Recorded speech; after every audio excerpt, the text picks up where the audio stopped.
Is your skin freaking out? Maybe you have acne, rashes, constant irritation, itching maybe, and you're also battling IBS symptoms like bloating, pain, or weird bathroom trips. This isn't a coincidence. Your gut and your skin are actually talking to one another right now. And if you have these issues, they're probably screaming to you for help. So forget treating your skin and gut as separate war zones or separate problems. They're connected through something called the gut-skin axis.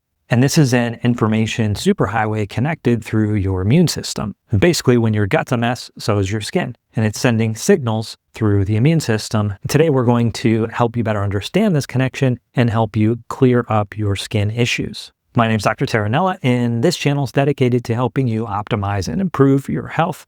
We'll draw on my 15 years of clinical experience to help you make the connection between your IBS or gut health and your skin. If you're finding this useful and helpful, click on the like and subscribe to continue getting these videos.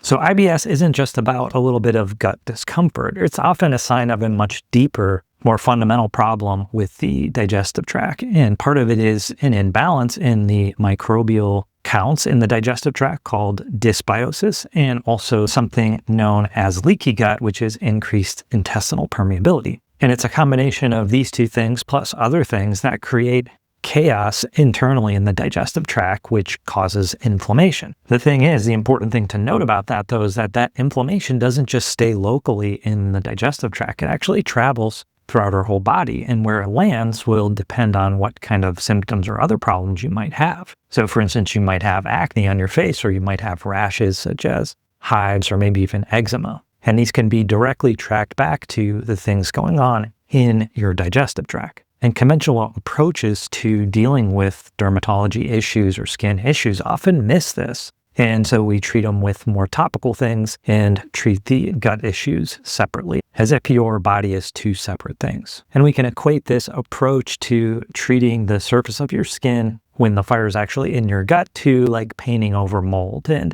it doesn't fix the root problem. It basically makes it look aesthetically better, but there's still an underlying issue. And so understanding the gut-skin connection empowers you to address the real issue, the underlying issue, leading to better skin, but also much better gut health as well. And as one viewer expressed, and what I've seen in my practice too, is I tested this on myself and cleared my acne almost completely after 10 years of suffering with this. And so this isn't just random luck, it's actually addressing the underlying connection between your gut and skin. And so what I wanted to highlight is that this problem often gets missed because the medical maze of specialization. For instance, you have one doctor that looks at the gut and another one that's looking at your skin and another one that's looking at your immune system. And they're missing that those things are all connected. And what's more tragic or sometimes worse is when people get told that it's stress or it's all in their head and get prescribed like an anxiolytic or something like that. And so what I want to make sure you understand is that you're not crazy. These things are oftentimes connected. Now, they're not always connected, or sometimes it's hard to find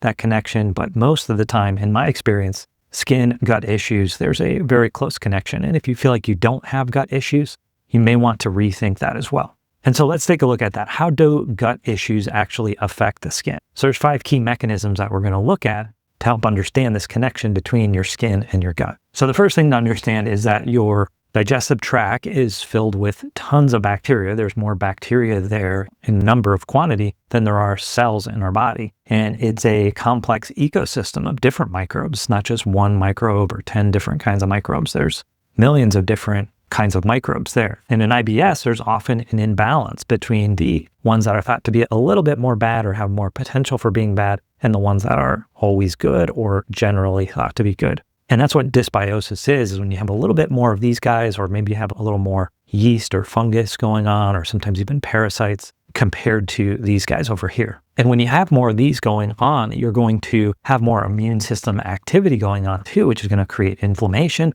and sometimes damage to the surrounding cells. So if these are your digestive cells like this, finger-like projections in your digestive tract, and the cells are here, the immune system is going to be attacking the microbes that are trying to get in, and sometimes damage occurs to these tissues. And when you have that damage going on, the molecules that are produced there, that inflammatory cascade, if you will, can go systemically, and some of it can end up landing on your skin and create more predisposition to acne or sometimes eczema. The second problem that often happens is, going back to this analogy, if this is the internal environment and this is the lumen of the gut where your food gets processed, these are the cells. Sometimes the barrier here, the basement membrane where these cells are intact, gets damaged, and food is allowed to seep through these and get inside the body. Sometimes microbes too can leak through and cause more inflammation and more immune activity. And so this security system that is just basically part of the protective mechanism, the outside world versus the inside world,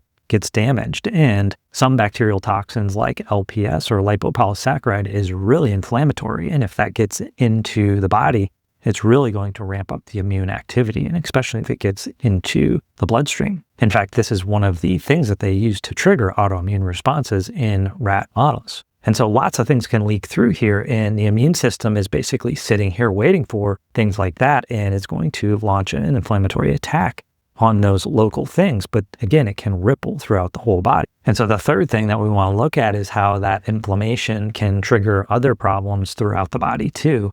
And that is basically molecular mimicry. So the immune cells may start to attack some of these microbes here, and each microbe has a specific molecular blueprint. And when the immune system is trying to control things, it's going to make a blueprint of all the proteins in that microbe so it can recognize it. Well, sometimes the immune system can make mistakes, and you can imagine over years of problems with your digestive tract like IBS, it's more likely that as the immune system is encountering these things, it's going to make a mistake. And sometimes that mistake can create an antibody to your skin, or it can create an antibody to your joints, or really anywhere in your body. This is one of the mechanisms by which our immune system can start to attack self or create autoimmunity. And so that is the gut-skin connection.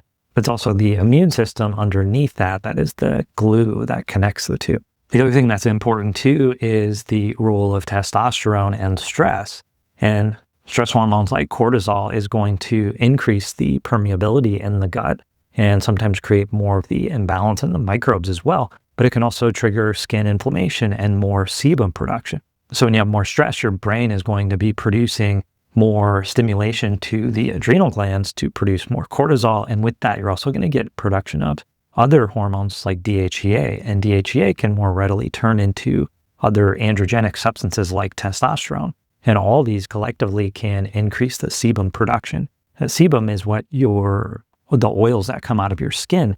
And one of the things that the bacteria on the skin like to consume is these oils. And so you see with high testosterone levels, high androgen levels, acne is common as well. And part of that is coming about because of the increased stress, the stress from inflammation in the gut, or sometimes just general stress that's not connected to inflammation in the gut, is going to increase those androgen productions because of the DHEA and other androgens that are going to be produced from the brain, stimulating ACTH to the adrenal glands to produce cortisol. You also get these secondary androgen levels going up. And the fifth thing we wanted to talk about has to do with the liver. And this is something that a lot of viewers brought up in other videos on this topic. And it's a great point. It fits basically right into what we're saying, is that when you have more things coming in through your digestive tract, you're going to have more toxins. And sometimes those toxins are directly from the microbes that are in your food and creating this imbalance in the microbiome.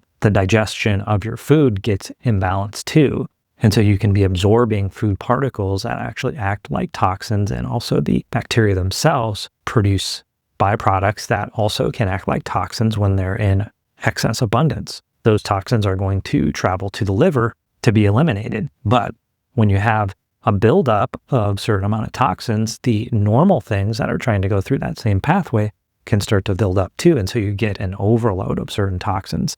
Toxins, when they aren't eliminated from the body, they come out through the skin. So this goes back to sometimes when we're not detoxing well, the toxins are going to be in that sebum. And that's where hormone levels can start to rise in the sebum too, and create this kind of feed forward process. And so oftentimes when we see skin issues, especially with acne, you start to think there's increased toxic burden, there's trouble with elimination. Constipation is often connected with this as well. So fixing the gut takes some of the burden off the liver and off the skin, and you often see resolution of some of these chronic skin issues. So hopefully that gives you an appreciation for just how interconnected these things are. It's rarely that it's just one thing. You need a kind of an integrated way to look at this. Your gut health, your hormones, your stress, liver function, all these things work together to optimize our bodies. And of course, skin is part of your body. And oftentimes when we do have skin issues, it's a manifestation of the internal imbalance that's going on. So the common approach is just to use skin creams and then use something separate for your gut, like maybe a pill of some kind, but often fails long term. You may get some short-term relief, but in the long run, those things are going to come back eventually if the underlying issue isn't addressed. Sometimes people will get benefit from these things, but I think over the long term, you're probably going to get some regression back to the way it was. And before you implement any of these strategies, you want to run it by your doctor just to make sure that they know what's going on and make sure you're not going to get yourself into more trouble. But here's some things to think about. And triggers are a big one. And when it comes to flare-ups in your gut and in your skin, you want to understand which foods might be more of a trigger of your symptoms. And skin can be a tricky one because there's often a delay.